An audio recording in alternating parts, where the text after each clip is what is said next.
पहला प्रश्न। आमतौर से समझा जाता है कि धार्मिक बनने के लिए इंद्रियों को वश में रखना अनिवार्य है।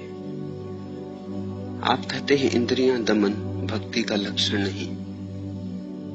आप कहते हैं प्रेम मुक्ति है और भक्ति मोक्ष। भेद समझ में नहीं आया। कृपया मुक्ति और मोक्ष का और प्रेम और भक्ति का भेद बताएं।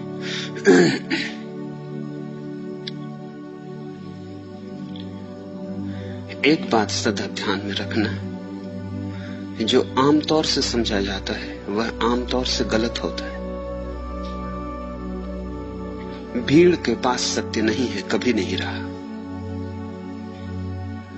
सत्य सदा व्यक्तियों में घटता है और उनमें ही घटता है जो अपूर्व रूप से अपनी पात्रता निर्मित करते हैं।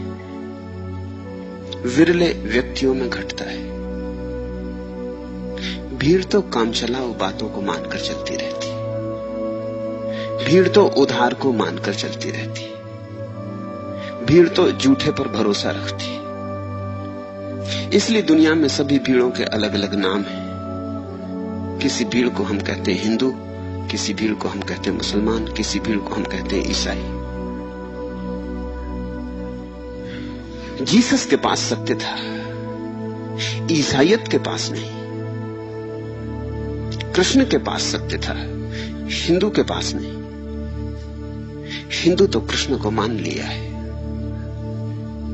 कृष्ण ने जो कहा उसे स्वीकार कर लिया है। हिंदू ने स्वयं अनुभव नहीं किया। स्वयं अनुभव करे तो कृष्ण हो जाए, दूसरे का मान ले तो हिंदू हो जाता, मुसलमान, ईसाई, जैन, बौद्ध। और ध्यान रखना, जो सत्य स्वयं नहीं जाना है वो सत्य नहीं हो सकता। मेरा जाना हुआ मेरा है। मैं तुम्हें कहूं, तुम सुन भी लो, शब्द से बुद्धि से समझ भी लो, फिर भी तुम्हारे लिए सत्य नहीं होगा। तुम्हारे लिए तो शब्द मात्र होंगे, शास्त्र मात्र होगा, तुम्हारे लिए सिद्धांत मात्र होगा, सत्य नहीं। सत्य तो प्राणों के गहराई में अनुभव हो तभी होता है। तुम्हारे लिए बात उधार होगी। जैसे किसी ने प्रेम किया और उसने तुम्हें प्रेम की बातें कही, तुमने सुनी, समझी भी, फिर भी क्या तुम प्रेम समझ जाओगे? प्रेम तो अनुभव है। तुम तोते की तरह दोहराने लगोगे उन बातों को। तोते बन जाओगे, पंडित बन जाओगे। सभी पंडित तोते होते। थोड़ी बहुत तुम्हारे पास सूचनाओं की संपदा हो जाएगी, तुम्हारे अहंकार में थोड़े आभूषण लग जाएंगे, लेकिन तुम्हें प्रेम का अनुभव होगा। जल के संबंध में लाख पढ़ो, लाख सुनो, जब तक पिया ना हो तब तक जल का गुण समझ में ना आएगा। और ध्यान रखना, पीने पर भी तभी समझ में आएगा जब गहरी प्यास हो। अगर प्यास ना हो और कोई जबरदस्ती तुम्हें जल पिला दे तो तुम्हें वह तृप्ति अनुभव नहीं होगी, क्योंकि तृप्ति के पहले प्यास चाहिए। तृप्ति जल से नहीं होती, ध्यान रखना। तृप्ति तो प्यास की त्वरा से होती।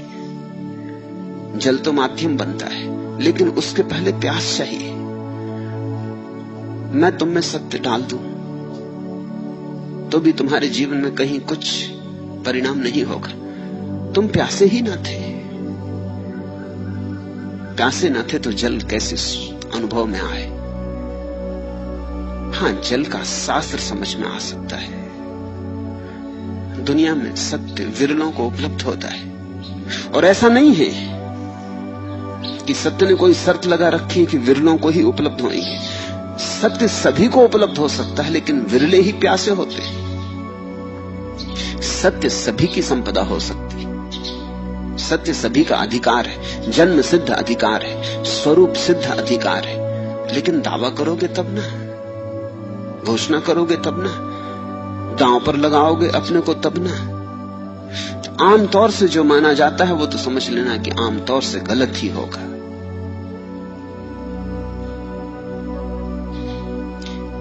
भीड़ क्या मानती है इसमें बहुत मत उलझ जाना। भीड़ को कुछ भी पता नहीं। भीड़ ने मानने की चिंता भी नहीं ली है, खोज भी नहीं की है। भीड़ ने तो औपचारिक रूप से मान लिया है। हिंदू घर में पैदा हुए तो भीड़ हिंदू हो गई, ईसाई घर में पैदा हुए तो भीड़ ईसाई हो गई। जिस भीड़ में तुमने अपने को पाया वही तुम हो गए। मंदिर की तरफ जाती थी तो मंदिर चले गए, मस्जिद जाती थी तो मस्जिद चले गए। ये धार्मिक होने का उपाय नहीं। धर्म को तो स्वेच्छा से चुनना होता है। समझो तुम यहां मेरे पास बैठे हो, ये चुनाव है, क्योंकि यहां तुम किसी भीड़ के कारण नहीं आ गए हो। कोई हिंदू है, कोई मुसलमान है, कोई जैन है, कोई पारसी है, कोई यहूदी है, कोई सिख है। भीड़ें तो उनकी अलग थी। यहां तुम किसी परिवार में पैदा होने के कारण नहीं आ गए हो, किसी संस्कार के कारण नहीं आ गए हो। यहां तुम्हारी तलाश तुम्हें लाई है, और इस तलाश के लिए तुम्हें मूल्य चुकाना पड़ेगा। अगर तुम ईसाई हो तो ईसाई तुम पे नाराज होंगे, अगर हिंदू हो तो हिंदू नाराज होंगे। तुम जिस भीड़ को छोड़ के यहां आ गए हो मुझे सुनने, वही भीड़ तुम पे नाराज होगी। भीड़ बाधाएं खड़ी करेगी, और भीड़ बड़ी बाधाएं खड़ी कर सकती, क्योंकि रहना तो भीड़ के साथ है। दुकान उनके साथ करनी, बाजार उनके साथ करना, काम उनके साथ करना, शादी विवाह उनके साथ करना, जीना उनके साथ, मरना उनके साथ, तो भीड़ हजार उपद्रव खड़े कर सकती। मेरे पास लोग आते हैं, वो कहते हैं हमें संन्यास लेना है, लेकिन जरा बेटी की शादी हो जाए, क्योंकि अगर शादी न हुई और हमने संन्यास ले लिया तो अड़चने आ जाएंगी, शादी करना मुश्किल हो जाएगा। और किसी तरह खोज भी लिया वर, तो बारात में कोई सम्मिलित न होगा। एक दफा ये लड़की की शादी हो जाए तो फिर मैं संन्यास लेने के लिए तैयार हूं। लेकिन कहीं इतनी आसानी से हल होते? लड़की की शादी हो जाएगी, पत्नी बीमार पड़ी है, कल मर जाएगी, तो अर्थी में भी लोग सम्मिलित होने वाले नहीं है। अर्थी पड़ी रहेगी और कोई वहां पर न मारेगा तो घबराहट होगी, अपमान अनुभव होता है, परेशानी होती है, अड़चन होती है। सुख दुख में आदमी चाहता है कोई साथ हो। लड़की की शादी कर दोगे, कल लड़की का बच्चा होने वाला, उसकी भी शादी करनी पड़ेगी। चीजें कहीं समाप्त थोड़ी थी होती। इस दुनिया में कहीं पूर्ण विराम आता है क्या कभी? यहाँ पूर्ण विराम आते ही नहीं, ऐसा थोड़ी है, वो सिर्फ फिल्मों में आते, दी एंड। यहाँ नहीं आता, जिंदगी में कभी आते ही नहीं।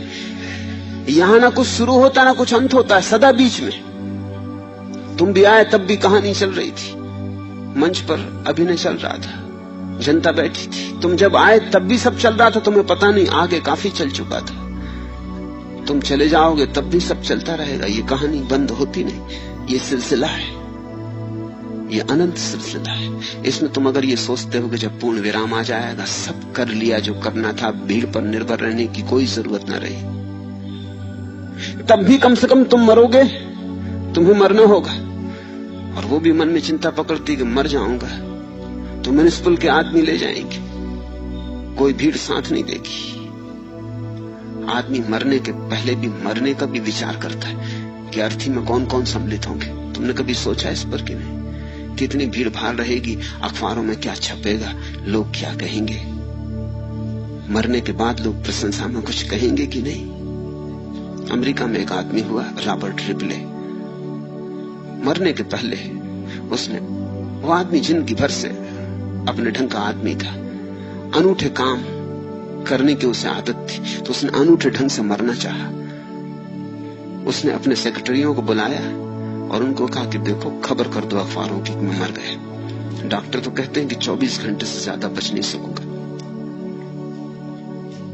तो उनका लेकिन अभी आप चिंता है अखबारों में खबर करने की, अभी क्या जरूरत, जब आप मरेंगे तब करेंगे। उसने कहा तुम पागलो, मैं पढ़ना चाहता हूं कि मेरे मरने के बाद लोग क्या कहेंगे, क्या लिखेंगे, और मैं दुनिया का पहला आदमी होना चाहता हूं जिसने अपने मरने की खबर पढ़ी। मरने का भी मैं उपयोग कर लेना चाहता हूं। बात तो उनको भी जैसी, उन्होंने सूचना कर दी अखबारों को, अखबारों में खबरें छप गई, एडिटोरियल निकले, वो आदमी प्रसिद्ध था। जीवन भर का खोजी था, उसने अनूठी बातें खोजी थी। उसकी बहुत सी किताबें हैं, अगर कभी तुमने देखी, उसकी किताबों का नाम एक ही है, बिलीव इट और नॉट, मानो या न मानो। उसने ऐसे तथ्य खोजे हैं जो माने नहीं जा सकते, लेकिन वो तथ्य, वो सभी वैज्ञानिक अर्थों में तथ्य है, ऐतिहासिक है, लेकिन एकदम से भरोसा नहीं आता। यही जिंदगी भर उसका काम था। उसके पास एक मछली थी जो उल्टा तैरती थी, वो अकेली मछली थी दुनिया में। सभी मछलियां उल्टा नहीं तैरती, मगर उसके पास एक मछली थी जो उल्टी तैरती थी। ऐसे उसने बहुत सी चीजें भी इकट्ठी की थी सारी दुनिया में घूम घूम के। अनूठा खोजी था। मैं जबलपुर रहा वर्षों तक। जबलपुर के पास ही एक खजूर का वृक्ष था जो किसी ने कभी मुझे नहीं कहा। जब मैं पढ़ा तो रॉबर्ट रिपले की किताब में पढ़ा कि जबलपुर के पास इतनी मील दूर पर फला जगह एक खजूर का वृक्ष है जिसमें 2 फुनगे। खजूर के वृक्ष में एक ही होता, शाखाएं नहीं होती खजूर के वृक्ष में। वो अकेला वृक्ष है सारी पृथ्वी पर। जब उसकी किताब पढ़ी तब मैं गया खोजने, मिला मुझे, वो वृक्ष था वहां, मगर वो उसके संबंध में कैसे पता लगाया था, क्या क्या था, वो जिंदगी भर खोजता रहा। इसी तरह की चीजें जो अनूठी हो, विरली हो। तो उसने कहा मेरी मौत भी विरली होनी चाहिए। 24 घंटे पहले खबर दे दी, मर गया। अखबारों में संपादकीय छपे, चित्र छपे, प्रशंसाएं छपी, स्तुतियां छपी। वो दूसरे दिन उसने सब पढ़ी और फोटोग्राफर को बुला कहा कि इनको पढ़ते हुए मेरे चित्र निकालो, अब ये चित्र छाप दो कि ये आदमी इतिहास का पहला आदमी है जिसने अपनी मौत की खबर खुद पढ़ी। अब मैं निश्चिंता से मर सकता हूं क्योंकि सब ठीक है, कहीं कोई गड़बड़ नहीं। मरने पर कोई किसी के खिलाफ बोलता भी नहीं। इतनी दया लोग करते, जिंदगी भर तो खिलाफ बोले फिर पश्चाताप करते। जिंदगी में कौन किसके पक्ष में बोलता है? मरने पर कोई खिलाफ नहीं बोलता। लोग कहते अब तो बेचारा मर गए, अब जैसा भी था। मरे हुए आदमी को सभी कहते हैं स्वर्गीय हो गए, वो चाहे नरक जाए, इससे कोई मतलब नहीं है। सभी तो स्वर्ग नहीं जाते होंगे। दिल्ली में जो मरते हों उनके संबंध में अखबार कहता स्वर्गीय हो गए। दिल्ली में मरने वाला आदमी स्वर्ग जाए इसकी संभावना बहुत कम है। फिर नरक कौन जाएगा? फिर नरक का क्या होगा? मरने के बाद तो लोग प्रशंसा ही करते। ये भी पश्चाताप है। कब जिंदगी भर तो बेचारे की खींचातान की, जिंदगी भर तो सताया, निंदा की, अब मरते वक्त तो शांति दे दो। अब तो मर ही गया, अब तो झंझट मिटी गई, अब तो इसकी प्रशंसा करने में कुछ हर्ज नहीं। वोल्टेयर और रूसो में बड़ा विरोध था फ्रांस में। जब वोल्टेयर मरा और रूसो को किसी ने आके खबर दी कि सुना आपने, वोल्टेयर मर गया, तो रूसो ने पता है क्या कहा कि he was a great man provided he is really dead। वो एक महान व्यक्ति थे अगर सच में ही मर गए हों। मगर सच में ही मर गए हों ये पक्का हो तो मैं कह सकता हूं कि महान व्यक्ति थे। अगर जिंदा हो तो पुराना झगड़ा जारी है। जिंदगी में कभी कुछ अंत तो आता नहीं, और सभी कुछ अंत भी आ जाए जैसा होता नहीं, तो भी तुम्हें अपने मरने का सोचना पड़ेगा कि कोई कफन चढ़ाएगा, कोई अर्थी में जाएगा, कोई ठीक से दफना देगा, कुत्ते की मौत तो नहीं हो जाएगी। तो यहां अंत है ही नहीं, यहां सिलसिला जारी रहता। भीड़ से जब तुम आते हो मेरी तरफ तो तुम्हें ये सब जोखिम लेनी पड़ती। ये जोखिम पुरानी है। जिन लोगों ने क्राइस्ट को चुना था उन्होंने भी ये जोखिम ली थी, और जिन्होंने कृष्ण को चुना उन्होंने भी जोखिम ली थी, जिन्होंने कबीर को चुना उन्होंने भी जोखिम ली थी, जिन्होंने नानक को चुना उन्होंने भी जोखिम ली थी। ये जोखिम सनातन है, ये धार्मिक व्यक्ति को लेनी ही पड़ती है। और जब भी कृष्ण या क्राइस्ट बोलेंगे तो ध्यान रखना, वो इस लिहाज से नहीं बोलते कि लोग क्या मानते हैं। लोग क्या मानते हैं इस हिसाब से तो राजनीतिक बोलता है। राजनीतिक वही बोलता है जो लोग मानते। राजनीतिक पहले पता लगाता है कि लोग मानते क्या है। लोगों की धारणा क्या है? जो लोग सुनना चाहते हैं राजनीतिक, वही बोलता है, उसे और बढ़ा चढ़ा के बोलता है। लोगों के विपरीत राजनीतिक नहीं बोलता, क्योंकि लोगों से मत लेना है। राजनीतिक तो लोगों पर निर्भर है। जिसको तुम नेता कहते हो वो अपने अनुयायियों का भी अनुयायी होता है, वो उन्हीं की तरफ देख चलता है। मैंने सुना एक मुल्ला नसरुद्दीन एक दिन अपने गधे पे बैठ के भागा जा रहा था। बाजार से निकला तो लोगों ने पूछा, अरे कहां जा रहे हो नसरुद्दीन? उन्होंने कहा, मुझसे मत पूछो, इस गधे से पूछो।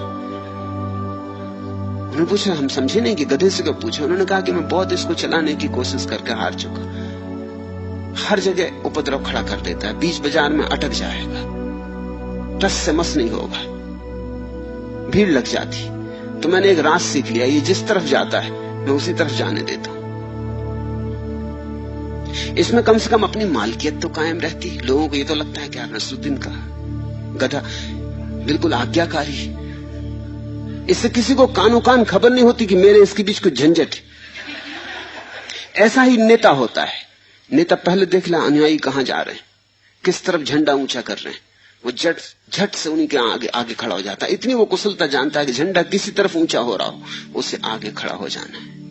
बस वो भीड़ भाड़ में पीछे खड़ा नहीं होता, भीड़ के आगे खड़ा हो जाता। भीड़ पूरब जाए तो वो पूरब जाता है, भीड़ पश्चिम जाए तो वो पश्चिम जाता है।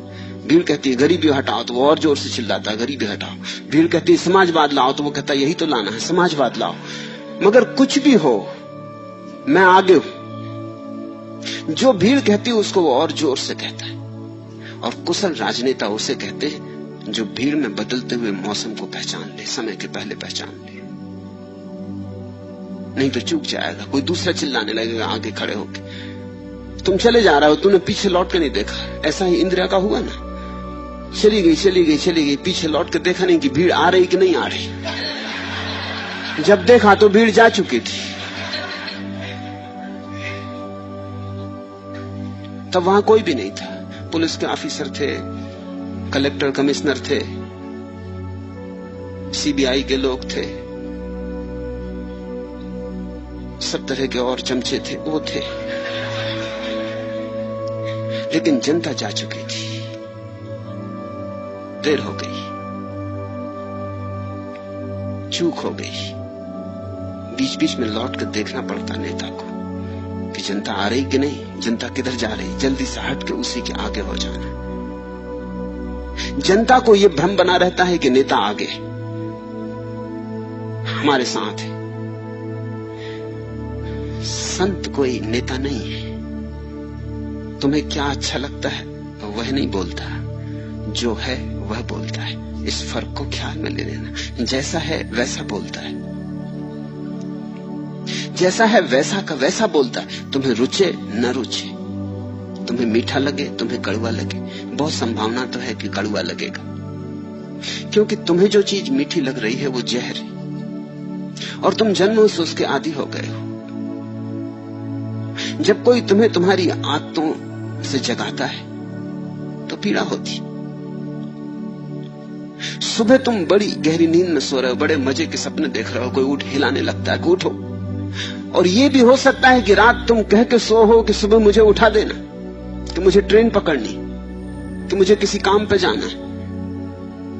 तुम्हारे ही कहने के कारण कोई आदमी तुम्हें सुबह उठा रहा हो तो भी दुश्मन मालूम पड़ता है, तो भी लगती है कि दुष्ट कहां से आ गए, जिसको जरा भी अकल नहीं कि अभी एक करवट तो और ले लेने दे। तुम खुद कहते हो तो भी जगाने वाला दुश्मन मालूम पड़ता है। और संतों से तुमने कभी कहा नहीं कि जगाओ। और ये तुम्हारी नींद बड़ी पुरानी है और वो तुम्हें झकझोरे डालते, वो तुम्हें हिलाते, वो कहते उठ, वो तुम्हें चोट करते। तुम मधुर सपना देख रहे थे, तुम महल देख रहे थे सोने का, तुम देख रहे थे सुंदर स्त्रियां, तुम देख रहे थे अप्सराएं, तुम स्वर्ग में विराजमान थे, तुम सिंहासन पे बैठे थे, देवी देवता तुम्हारे चारों तरफ नाच रहे थे, तुम्हारे यशोगान कर रहे थे। और ये सज्जन आ गए और ये तुम्हें हिलाने लगे कि उठो, कि ये सब सपना है, कि जागो। संत से तुम सदा नाराज होगे। जो संत से राजी हो जाए वह संत हो गए। भगत देख राजी हुई, जगत देख रोई। मीरा कहती भगत देख राजी हुई। भगत को देख के जो राजी हो जाए वो भगत, संत को देख के जो राजी हो जाए वो संत। संत बहुत नहीं है। तुम्हें अड़चने हैं, तुम सत्य तो जानना ही नहीं चाहते क्योंकि तुम जीते झूठ में हो। फ्रेडरिक नीत्शे ने कहा है कि लोग मर जाएंगे अगर उनके झूठ छीन लिए जाएं। लोग झूठों के सहारे जीते, झूठों से उनकी जिंदगी में चिकनाई बनी रहती, लुब्रिकेंट है झूठ। कोई स्त्री तुमसे कहती थी तुमसे सुंदर पुरुष कोई भी नहीं, अब ये सरासर झूठ। इतनी बड़ी पृथ्वी पर तुमसे सुंदर कोई पुरुष नहीं। और इस स्त्री ने ऐसे जाने कितने पुरुष हैं, देखे कितने पुरुष हैं। अभी कोई परीक्षा हुई है, कोई ओलंपिक हुआ है, कोई चुनाव हुआ है, कहीं तय हुआ कि कौन आदमी सबसे ज्यादा सुंदर है? नहीं। लेकिन तुम भी फिक्र नहीं करते, हालांकि तुम भी जानते हो कि सरासर झूठ है, मगर ये झूठ मानने जैसा लगता है। तुम किसी स्त्री से कहते हो कि तुझसे मुझे जितना प्रेम है किसी से न कभी था न कभी होगा, और जन्म जन्म ये टिकेगा, ये अमर है। ये झूठ है। झूठ इसलिए है कि यही बात तुम और स्त्रियों से भी पहले कह चुके हो, और झूठ इसलिए कि यही बात बहुत संभव है कि तुम और स्त्रियों से आगे भी कहोगे, और झूठ इसलिए कि यही बात और पुरुषों ने भी इस स्त्री से पहले कही है, तब भी इसने माना था। और झूठ इसलिए है कि क्षण भंगुर मन से शाश्वत प्रेम हो कैसे सकेगा? मन ही क्षण भंगुर है। आज जो स्त्री सुंदर लग रही है कल हो सकता है दो कौड़ी की मालूम होने लगे। अक्सर ऐसा हो जाता है। स्त्री मिल जाए तो दो कौड़ी की हो जाती, न मिले तो प्रेम कायम रहता है। धन्य भागी थे मजनू कि स्त्री नहीं मिली, मिल जाती तो सिर फोड़ते, कहीं बैठे बाजार में चना बेचते होते, बाल बच्चे पालते। तो नहीं मिली तो मजा कर रहे हैं, तो लैला लैला चिल्ला रहे। एक आदमी एक पागल खाने में गया, उसने एक कोठरी में एक आदमी को सिर पीटते देखा और एक तस्वीर हाथ में लिए छाती से लगाया और आंखों से आंसू की जलधार बह रही। तो पूछा उस आदमी ने कि इस पागल को क्या हुआ? उसने कहा देखते ने वो तस्वीर, इस स्त्री के पीछे दीवाना था, वो इसे मिली नहीं। बात समझ में आ गई कि रो रहा है, दुखी हो रहा है, इसी के पीछे पागल हो गया। उसके सामने की कोठरी में एक दूसरा आदमी था, वो अपने कपड़े फाड़ रहा था और दीवानों को घूंसे मार रहा था और सिर पटक रहा था जमीन पे और बाल नोच रहा था। पूछे इसको क्या हो गया? कहा इसकी मत पूछो, जो स्त्री उसको नहीं मिली वो इसको मिल गई। ये उस स्त्री के मिलने की वजह से पागल हो गया।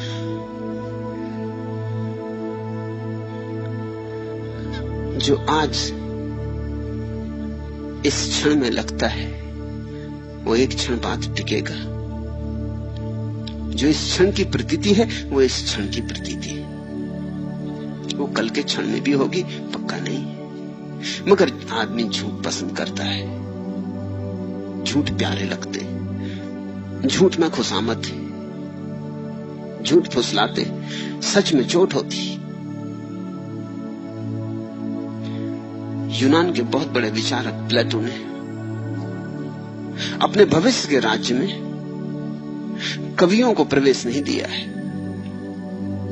उसने आयोजना की है कि उसके रिपब्लिक में, उसका जो भविष्य का कल्पना का राज्य, उसका जो रामराज्य, उसमें कवियों को कोई जगह नहीं होगी।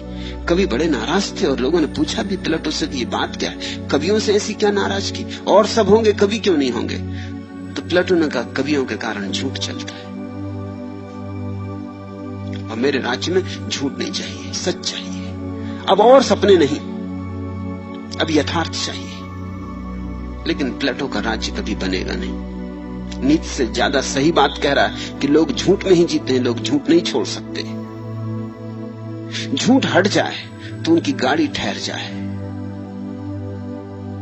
झूठ हट जाए तो जीने योग्य कारण ही न रह जाए। कोई इस झूठ में जीता है कि धन मिल जाएगा तो बड़ा सुख होगा, ये झूठ है। किसी को कभी धन मिलने से सुख नहीं हुआ।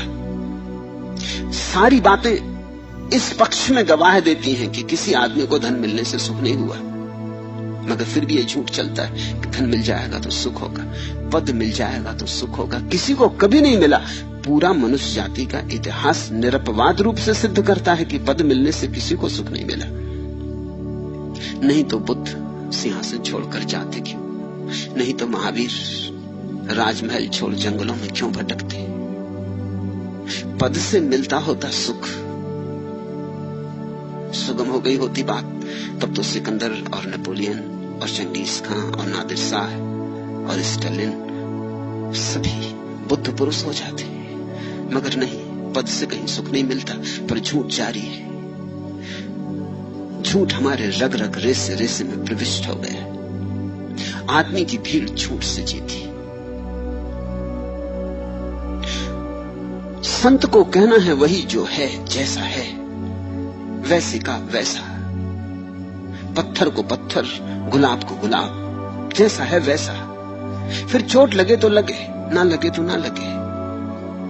जिसको नहीं लगेगी चोट, या तो वो बहरा है या जाग गया। जिसको चोट लगेगी उसे लगनी ही चाहिए, क्योंकि चोट ही जगाएगी, नहीं तो वो जागेगा कैसे। मैं तो वही कहता हूं जैसा है, उसमें रत्ती भर फर्क नहीं करना चाहता हूं। मैंने सुना एक गांव में एक महात्मा आए, प्रवचन दे रहे थे, तो सामने ही एक महिला अपने बच्चे को लिए बैठी थी। वो बच्चा बड़ी गड़बड़ कर रहा था। अब बच्चे को तो कुछ मतलब ही नहीं महात्मा से, कभी कुछ कहता कभी कुछ कहता। महात्मा भी परेशान हो रहे थे, उनका प्रवचन भी ठीक से नहीं चल पाता था उस बच्चे के कारण। वो महिला उसे बार बार डांटती, डपटती, दबाती, मगर वो फिर उठ खड़ा हो जाता, कुछ फिर कहता। आखिर महात्मा के बर्दाश्त के बाहर हो गई जब बच्चे ने कहा कि मुझे पेशाब लगी। मां ने उसको कहा चुप रहे चुप रहे, मगर वो कहा कि चुप रहे। वो बोला मुझे जोर से पेशाब लगी। बच्चे भी होते हैं, वो भी अपना रास्ता निकाल लेते हैं, अब तुम उनको दबा भी नहीं सकते। अभी कभी आइसक्रीम मांग रहा था थोड़ी देर पहले, चलो समझा बुझा दिया कि शाम को दे देंगे, मगर पेशाब लगी तो शाम को थोड़ी। उसने भी तरकीब निकाली, आखिर बच्चों में भी बुद्धि तो है ही। उसने भी बाधा खड़ी कर दी। उसने कहा ऐसी चीज लगी कि अब उसमें इसी वक्त होना चाहिए।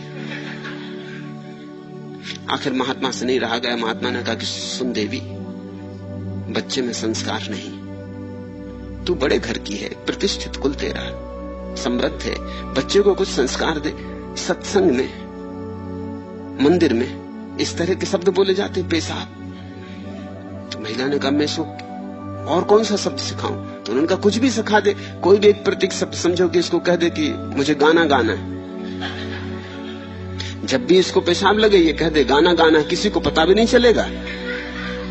तू अपने ले गई बाहर, मगर ये क्या कि बीच में खड़ा होकर वो कह रहा है इधर ब्रह्मचर्चा चल रही और इसको पेशाब लगी। महिला को भी बात तो जची, उसने जाके बच्चे को खूब समझाया बुझाया। वो बच्चा राजी भी हो गया। घर में भी उससे कहा तू इसी का अभ्यास करनी, तो एकदम से सत्संग में कैसे अभ्यास करेगा। तो घर में भी वो इसी का अभ्यास करता, कभी भी जाता तो कहता गाना गाना। फिर 3 महीने बाद झंझट हुई। संयोग की बात, महात्मा फिर आए गांव, उसी महिला के घर मेहमान हुए। रात को संयोग कोई पड़ोसी बीमार हो गया बहुत और महिला को जाना पड़ा। वो बच्चा अकेला सोने को राजी नहीं था, तो उसने कहा महात्मा के पास सो जाओ। तो महात्मा जी के पास सुला गई और चली गई। रात के कोई 2 बजे होंगे। महात्मा जी की बड़ी तोंद लयबद्ध नीचे ऊपर हो रही थी और उनकी नाक से 7 स्वर एक साथ निकल रहे थे। वो बड़े मस्त थे अपनी नींद में। तभी उस बच्चे ने उनको हिलाया और कहा महात्मा जी गाना गाना है।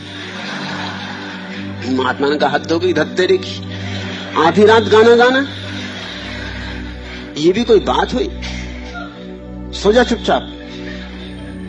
महात्मा जोर से दबकाए उसको, तो थोड़ी देर तो पड़ा रहा, लेकिन जो गाना गाना ही है तो वो पड़ा भी कैसे रहे। उसने फिर थोड़ी देर बाद जब उनका फिर स्वर जमने लगा और तोंद फिर हिलने लगी और आवाज फिर निकलने लगी, बच्चे ने फिर उनको हिलाया, कहा महात्मा जी गाना गाना ही पड़ेगा। महात्मा ने कहा तू सोने देगा रात भर की नहीं? ये किस तरह का गाना? दिन में गाना, चुपचाप सो जा नहीं तो 2 चपाती लगा दूंगा। अब महात्मा ने चपाती की बात कही तो बेचारा फिर चुप रह गया, लेकिन अब वो चुप रहे भी कैसे? गाना गाना ही था। फिर उसने महात्मा को हिलाया, थोड़ी देर उसने कहा महात्मा जी सुबह तक रुक नहीं सकता, अभी गाऊंगा। महात्मा ने कहा मोहल्ले पड़ोस के लोगों को भी जगा देगा, अच्छी झंझट तेरी माँ मेरे पीछे लगा गई, ये कोई? तू चुपचाप सो जा। गाना कोई ऐसी चीज थोड़ी है कि अभी इतनी जरूरी होगी कि अभी गाए। बच्चे ने कहा महात्मा जी गा लेने दो, नहीं तो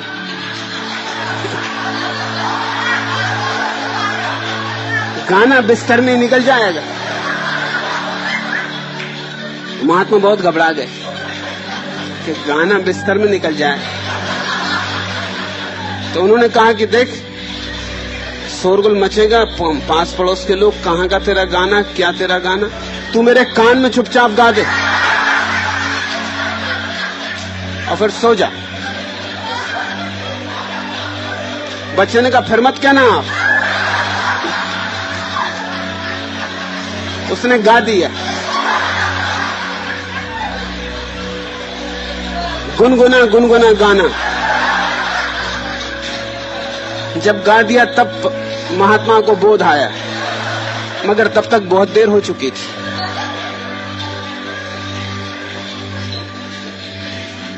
मैं बात जैसी है उसको वैसी कह देना पसंद करता हूं। इधर गोल गोल बातें खोजने से कोई सार नहीं है, उससे झंझटें बढ़ती। तुम्हारे पास काफी झूठ वैसे ही इकट्ठे हो गए, उन झूठों को तोड़ डालना है। इन सारे झूठों में सबसे बड़ा झूठ है कि इंद्रियों को वश में रखना अनिवार्य है धर्म के लिए। ये सबसे बड़ा बुनियादी झूठ है। परमात्मा इंद्रियां देता है और महात्मा सिखाते हैं कि इंद्रियों को नष्ट कैसे करो। जॉर्ज गुजिएफ कहता था कि मेरे अनुभव में एक बात बड़ी अजीब आई है कि महात्मा परमात्मा के विपरीत मालूम पड़ते हैं। इस बात में बड़ा मूल्य है। परमात्मा इंद्रियां देता है और महात्मा कहते हैं इंद्रियों का दमन करो। ये बात जचती नहीं, ये धार्मिक नहीं हो सकती। इंद्रियों को परिशुद्ध करो, दमन नहीं। इंद्रियों का निखार करो, परिष्कार करो। आंखों को इतना उज्जवल बनाओ कि जहां भी जो भी दिखाई पड़े परमात्मा ही अनुभव हो। कानों को इतना शुद्ध करो कि जो स्वर भी सुनाई पड़े वो उसी के अनाहत नाद का अंग हो। प्रेम को ऐसा परिपूर्ण करो कि जिस पे भी प्रेम डालो वही तुम्हारा कृष्ण हो जाए। तो मैं इंद्रियों के दमन के पक्ष में नहीं हूं। जो पक्ष में है वो धार्मिक नहीं। लेकिन इंद्रियों के दमन करने की बात लोगों को जची इसलिए कि दमन करने से अहंकार को मजा आता है। किसी को भी दबाओ तो अहंकार को मजा आता है, दूसरे को दबाओ तो भी मजा आता है, अपने को दबाओ तो भी मजा आता है। अहंकार को मजा ही दबाने में आता है। किसी की छाती पे बैठ जाओ तो मजा आता, अपनी ही छाती पे बैठ जाओ तो भी मजा आता है। अहंकार संघर्ष से जीता है। तो या तो दूसरों से लड़ो और दूसरों को हराओ, मगर दूसरों से लड़ना हमेशा संभव नहीं होता और महंगी भी बात है। तो अपने से ही लड़ो, अपने को ही दबाओ। या तो दूसरों को जीतो या अपने को जीतो, मगर जीतो जरूर। जहां जीत है वहां अहंकार को मजा आता है कि मैं कुछ खास विशिष्ट। तो इंद्रियों को दबाने की बात अहंकारियों को खूब जमी और समाज को भी ये बात जमी, क्योंकि जो इंद्रियों को दबाने में लग जाता है वो समाज के लिए सहयोगी हो जाता है। वो दूसरों को नहीं दबाता, नहीं तो वो दूसरों को दबाएगा। दबाने का कहीं उसे रस है तो दबाने का रस वो निकालेगा। अगर अपने को दबाने लगे तो समाज सुविधा में हो जाती। उस आदमी से झंझट मिटी। वो अब दूसरे को नहीं दबाता, वो पड़ोसियों को नहीं सताता, वो किसी दूसरे को नीचे नहीं दिखाना चाहता, वो अपने ही साथ जूझ रहा है, वो अपने ही दाएं बाएं हाथ को लड़ा रहा है, वो अंधेरे में अपनी ही छाया से लड़ रहा है। वो जाने, उसका काम जाने। समाज कहती ये सज्जन आदमी। दुर्जन समाज उसे कहती जो दूसरों को दबाता है, उसको कहती गुंडा जो दूसरों को दबाता है। दुष्ट जो अपने को दबाता उसको कहती साधु। मगर दोनों के पीछे राज क्या है? बात तो एक ही है, दबाने का रस ही अहंकार है। और जब तक दबाना है तब तक तुम समर्पण ना कर सकोगे, क्योंकि दबाना संकल्प है। परमात्मा के चरणों में तो सब छोड़ देना है, सहज भाव से, इतने परिपूर्ण भाव से कि वो जैसा रखे वैसे रहेंगे। जैसे मीरा कहती है, जहां उठा था उठ जाते, बैठा था बैठ जाते, जो करवाता करते, करता वह है। हम मात्र निमित्त, हम उपकरण मात्र। अर्जुन ने वही बात कृष्ण से गीता में पूछी। अर्जुन बनना चाहता है संकल्पवान। वो कहता है ये सब मैं छोड़ के जाता हूं, इसमें क्या रखा है? जंगल में चला जाऊंगा, सन्यासी हो जाऊंगा, अपने आत्मज्ञान की खोज में लगूंगा, चित्त को शांत करूंगा। इस युद्ध में क्या रखा है? इसमें लोग कटेंगे मरेंगे, ये मैं नहीं करना चाहता। लेकिन मैं नहीं करना चाहता हूं, इसमें कर्ता का भाव है। कृष्ण से यही समझाते। पूरी गीता इस एक सूत्र पर घूमती है, इस एक कील पर घूमता गीता का चाक, कि तू निमित्त है, तू करता नहीं है। ये भ्रांति तू छोड़, करने वाला परमात्मा है, वो जो करवाए। अगर उसने तुझे युद्ध में ला खड़ा किया है तो ठीक, यही मर्जी, होने दे। तू बीच में अड़ मत, तू सिर्फ द्वार खोल दे। परमात्मा को तेरे से उतरने दे, जो उसे करना है कर। क्योंकि मैं तुझसे कहता हूं अर्जुन कि जो मरने वाले हैं वो मर ही गए, जो मरेंगे वो मर ही चुके। मैं उन्हें देख रहा हूं, वो मुर्दे हैं। सिर्फ कोई धक्का देने वाला चाहिए और उनकी लाशें गिर जाएंगी। अगर तू धक्का न देगा तो कोई और धक्का देगा। मौत तो होने ही वाली। ये तेरे कारण नहीं हो रही। तू अपने को कारण मान के अहंकार को मत भर। तू अपने को कर्ता मान ही मत, उपकरण मात्र हो जा। जो बात कृष्ण बहिर्युद्ध के लिए कहते हैं, वही मैं तुमसे कहना चाहता हूं तुम्हारे पूरे जीवन के युद्ध के लिए। तुम चेष्टा मत करो, कर्ता मत बनो, तुम सहज उसके हाथ में छोड़ दो। उसने आंखें रूप देखने को दी हैं तो जरूर रूप में कुछ छिपा है, तो तुम रूप को गौर से देखो, तुम प्रगाढ़ता से देखो, तुम रूप में गहरी डुबकी लगाओ, तुम रूप की तलहटी में जाओ और तुम अरूप को छिपा पाओगे। अगर देह प्यारी लगती है तो और गहरे उतरो, देह के भीतर तुम मन का सौंदर्य पाओगे। और गहरे उतरो, मन के भीतर तुम आत्मा का सौंदर्य पाओगे। और गहरे उतरो और हर आत्मा के भीतर तुम परमात्मा का सौंदर्य पाओगे। ये जो देह पर थोड़ी सी झलक दिखाई पड़ती है, आभा, सौंदर्य, महिमा, ये आती भीतर से ही है। ये झलक अंदर की ही है। तुम इस छाया में मत अटक जाओ, तुम इसके मूल स्रोत को खोजो। जैसे झील में चांद बना, सुंदर लगता है, लेकिन झील में चांद है नहीं। चांद तो आकाश में, झील में तो प्रतिबिंब है। जो आदमी झील में डुबकी मार जाए चांद को खोजने के लिए, वो ना समझे, वो कभी चांद तक नहीं पहुंचेगा। अब ये जो लोग चांद पे गए, अगर झीलों में उतरते तो चांद पे कभी नहीं पहुंचते। कैसे पहुंचते? प्रतिबिंब में तो कोई खोज नहीं हो सकती। प्रतिबिंब में अंततः हाथ में राख लगती, राख भी नहीं लगती, कोरे खाली हाथ रह जाते। तो जिस आदमी ने शरीर में सौंदर्य को देखा और शरीर में ही खोजने चला गया, उसने भूल की। वो झील में डुबकी मारने लगा और चांद ऊपर है, और झील में खोजा बिना और नहीं पाया चांद को। बाहर निकल कर उसने कहा कि चांद है ही नहीं। ये दूसरी भूल है।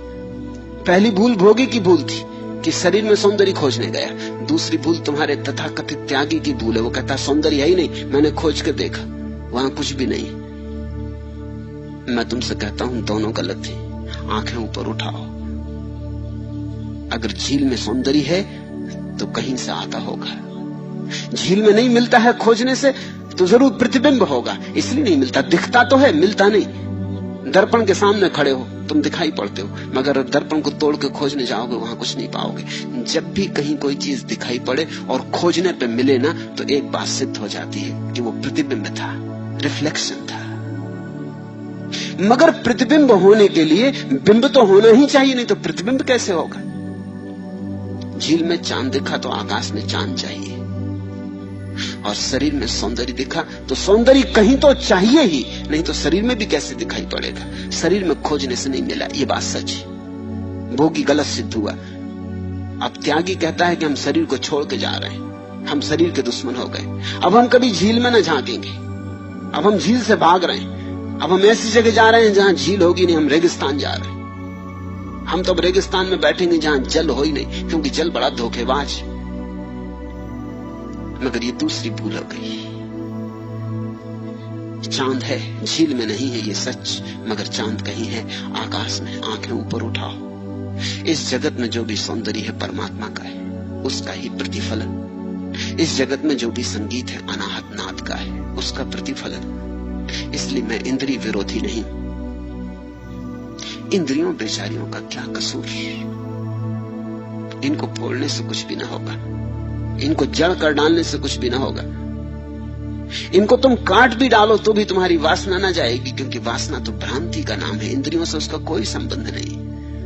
तुम क्या सोचते हो बुद्ध की आंखें तुमसे कम देखती? तुमसे बहुत ज्यादा देखती हैं, गहरा देखती, पारदर्शी हो गई, एक्सरे उपलब्ध हो गया उन आंखों को, आर पार देखती है। अब कोई चीज उनके बीच में बाधा नहीं बनती। बुद्ध अंधे थोड़ी हैं, बुद्ध आंख वाले हैं। बुद्ध ने कहा है कि मुझ में और तुम में फर्क इतना ही है, तुम भी आंख वाले हो, मैं भी आंख वाला हूं। तुम आंख बंद किए बैठे हो, मैंने आंख खोल के देखा, बस इतना ही फर्क है।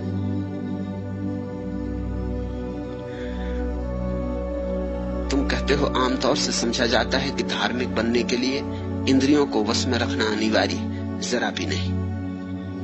चैतन्य को जगाओ, इंद्रियां अपने से वश में हो जाती।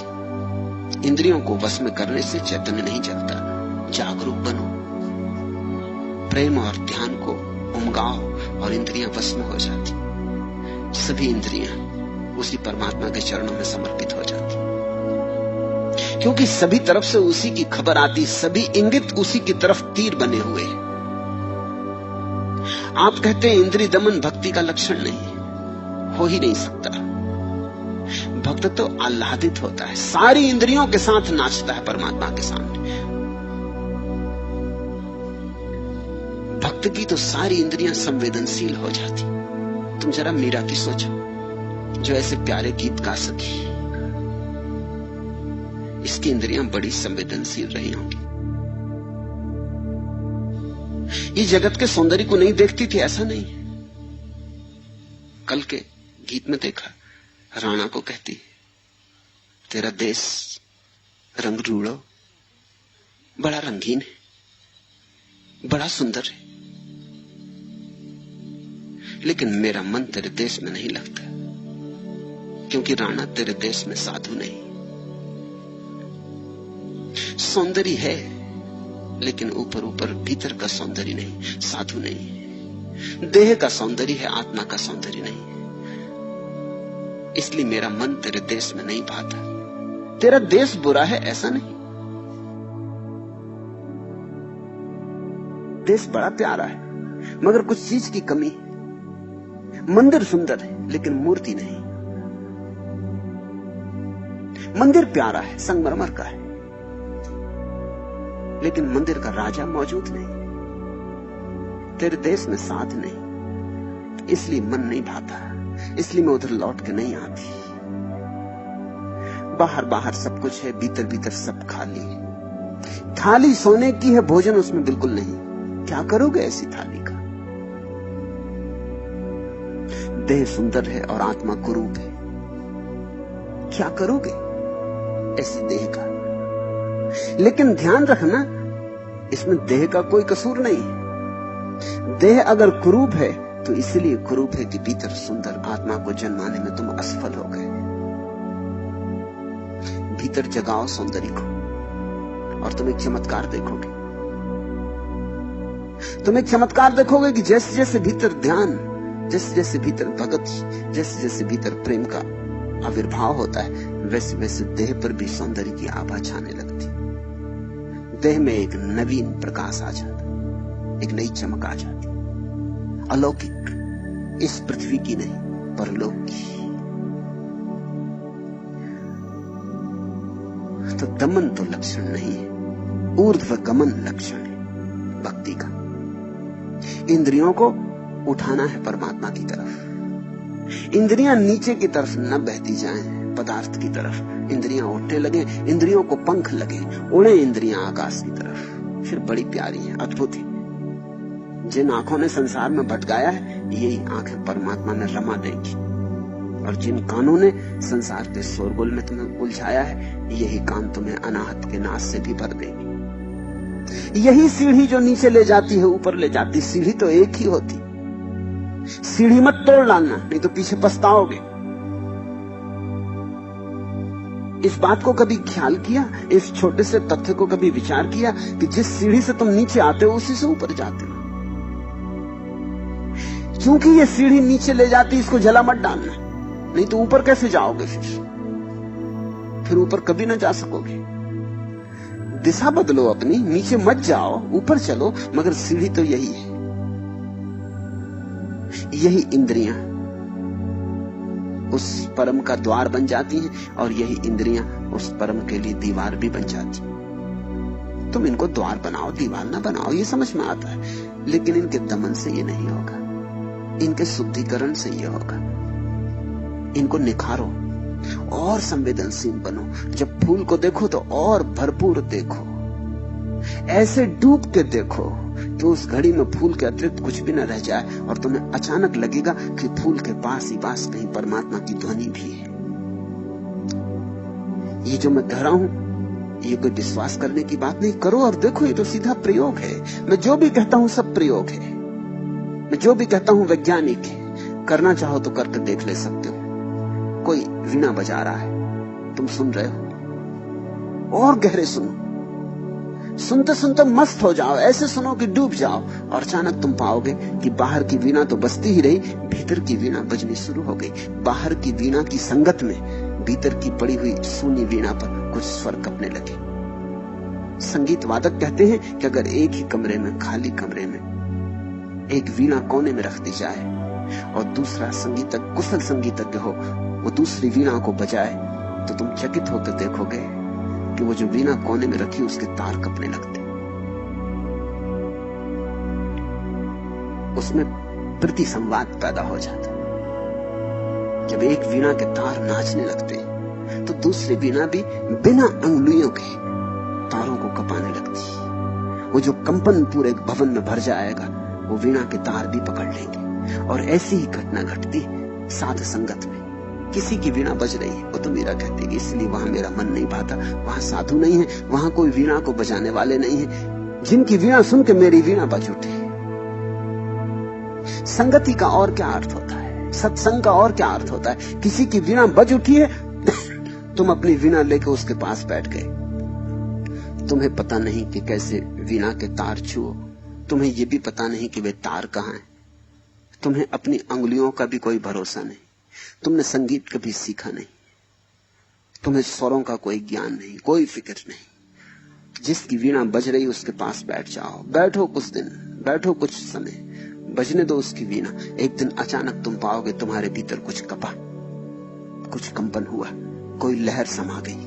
अचानक तुम पाओगे कि बाहर की वीणा तो बज ही रही है, भीतर कुछ बजने लगा। यही संवाद है जो गुरु और शिष्य के बीच फलित होता है। यही दान है जो गुरु से शिष्य को मिलता है। ये कोई वस्तु नहीं जो हाथों हाथ दी जाती है, ये तो एक संस्पर्श है। ये तो बड़ा अदृश्य संस्पर्श है, चुपचाप हो जाता है, किसी और को पता भी नहीं चलता है।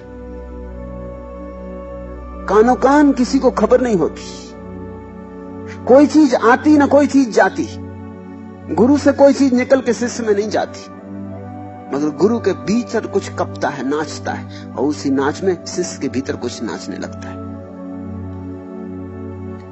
कार्ल गुस्ताव जुंग ने, पश्चिम के एक बहुत बड़े मनोवैज्ञानिक ने, उसके लिए ठीक ठीक शब्द खोजा है। वो शब्द को कहता है सिंक्रोनिसिटी, सह संवेदनशीलता,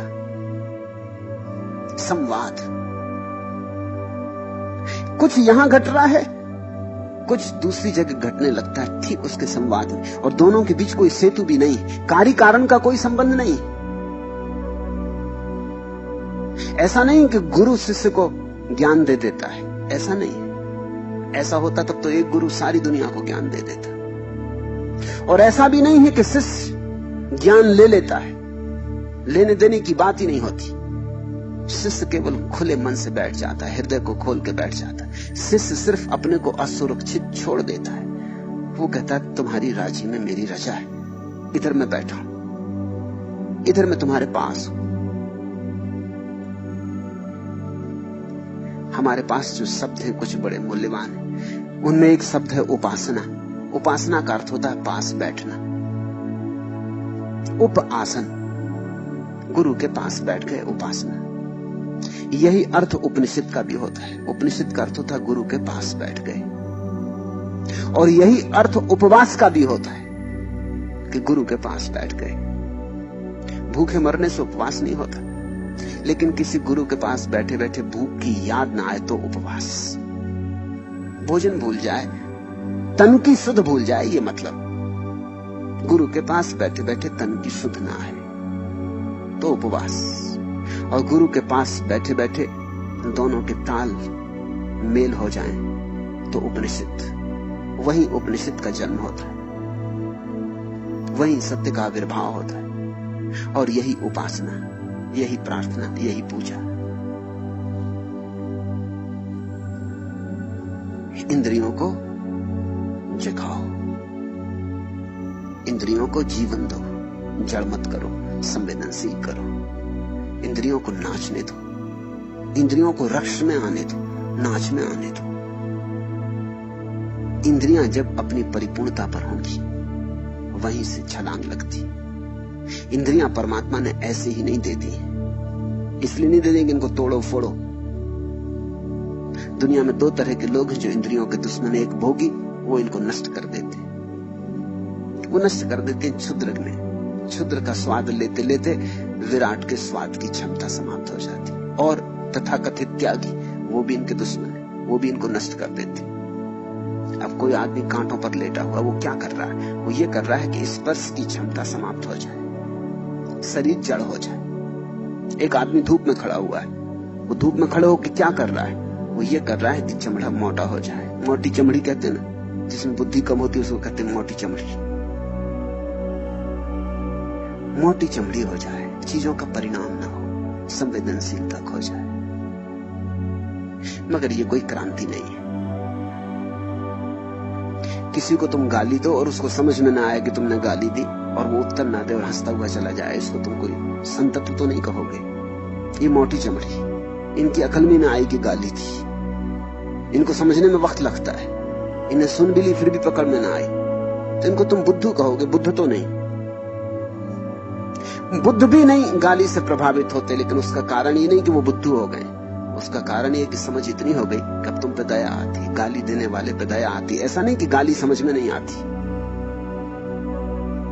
मगर ये दोनों तरकीबें काम में लाई जा सकती हैं। या तो इतना बुद्धत्व पैदा करो, इतना बोध कि गाली समझ में आए, और जो गाली दे रहा उस पर दया आए, करुणा आए कि बेचारा। और तुम्हें कोई चोट ना लगे, क्योंकि तुम्हारे बुद्धत्व में कैसे चोट लग सकती? इसकी गाली इसने दी, इसका काम तुम्हें क्या लेना देना?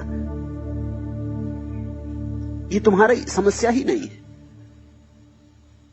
तुम्हारी शांति अखंडित रहेगी। मगर इसका मतलब ये नहीं है कि वो जो जड़ बुद्धि आदमी है, जिसको किसी ने गाली दी तो वो समझे ही नहीं, अपना हंसता चला गया। ये भी बचने की सस्ती तरकीब है, और अक्सर त्यागी ने यही किया है। वो अपनी क्षमताओं को तोड़ लेता है, जड़ कर लेता है। मैं इंद्रियां जागरण के पक्ष में हूं, इंद्रियां दमन के नहीं। क्योंकि इंद्रियों को पंख देना है, उन्हें परमात्मा तक उड़ने की क्षमता देना है। इन्हीं इंद्रियों के सहारे तुम संसार में आए हो, इसी सीढ़ी से उतर के अब इसी सीढ़ी पे चढ़ के परमात्मा तक जाना है। तोड़ मत देना, नहीं तो पछताओगे बहुत। तोड़ना बहुत आसान, फिर जोड़ना बहुत मुश्किल हो जाता है। आप कहते हैं प्रेम मुक्ति है और भक्ति मोक्ष है। भेद समझ में नहीं आया। भेद थोड़ा सूक्ष्म है, ऐसे कठिन नहीं है, सीधा साफ है। जब मैंने कहा प्रेम मुक्ति है तो मैंने कहा कि प्रेम से मोक्ष का स्वाद मिलता है। मुक्ति यानी मोक्ष का स्वाद, झलक। रोशनी आती है, खो जाती है, बिजली कौंधती है, एक क्षण को सब रोशन हो जाता, फिर अंधेरा छा जाता। प्रेम में झलकें आती, प्रेम में झलकें ही आ सकती, बूंदाबांदी होती, बाढ़ नहीं आती। मोक्ष का अर्थ है बाढ़ आ गई, और ऐसी बाढ़ की फिर कभी ना जाएगी। मुक्ति खूब खूब आती गई, आती गई, आती गई, मुक्ति का अंबार लग गया तो मोक्ष। मोक्ष का मतलब इतना ही होता है कि अब ऐसी मुक्ति आ गई जो कभी ना जाएगी। अब ये कोई अनुभव नहीं रहा, ये तुम्हारा स्वभाव बन गया। जब तक अनुभव तब तक मुक्ति, जब तुम्हारा स्वभाव बन गया तब मोक्ष। जिससे तुम पतित ना हो सको फिर मोक्ष। तो प्रेम से तो झलक मिलती मुक्ति की, और भक्ति से मोक्ष। प्रेम का मतलब होता है एक मनुष्य का दूसरे मनुष्य से प्रेम, मनुष्य का मनुष्य से प्रेम, मनुष्य की भांति। भक्ति का अर्थ होता है मनुष्य का परमात्मा से प्रेम।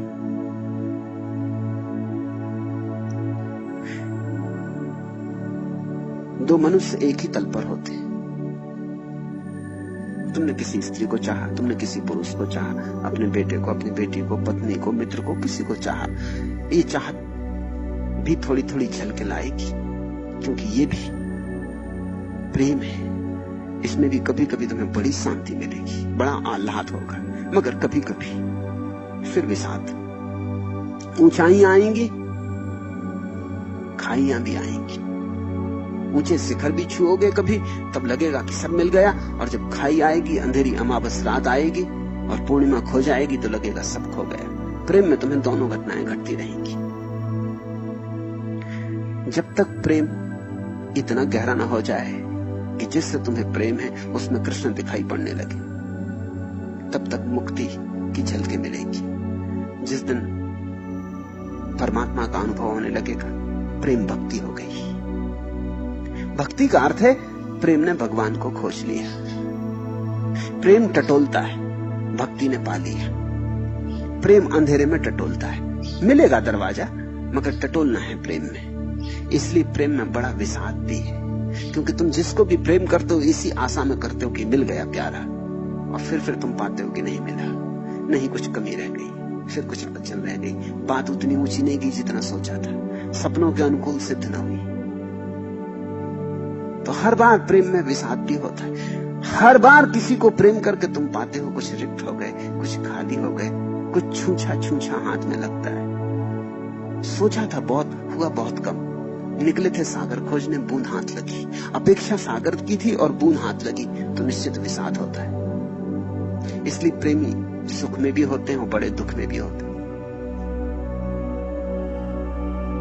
भक्ति में खोजने गए थे बूंद और मिल गया सागर।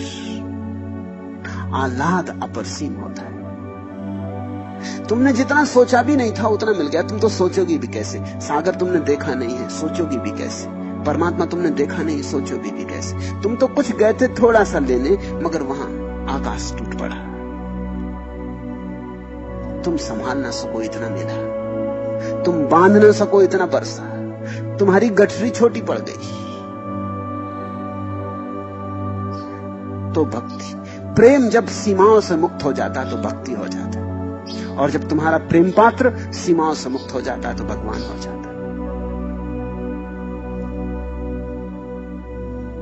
भक्ति से मोक्ष।